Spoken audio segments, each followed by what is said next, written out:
start from? Why didn't I listen when Mom was talking?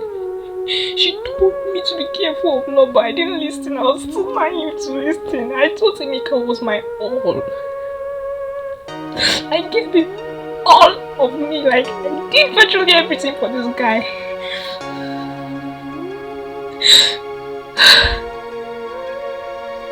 And now he comes to me, telling me that, oh, it was the devil. Wait, it was the devil that pushed you. The devil pushed you to cheat on me with another girl. And he told me it was the devil. And now because I pushed you, telling you, I gave you my all. Like, I gave you virtually everything, a roof over your head. I gave you money. Now you tell me I lack too much. And now you pushed me away from you. Emeka, you have done your own.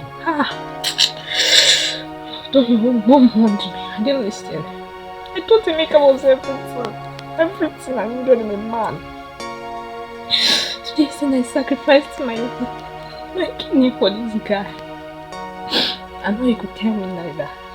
You laugh too much. It's my fault. It's my fault. I've done there's nothing this guy asked me that I did not do for him. What has he asked me that I did not do for him? If he needs money, I give him money. I rented an apartment for him, for crying out loud. I did all this for him. And he was living with another girl in the apartment I rented for him. His fiancé! So let me the mug away to the mug.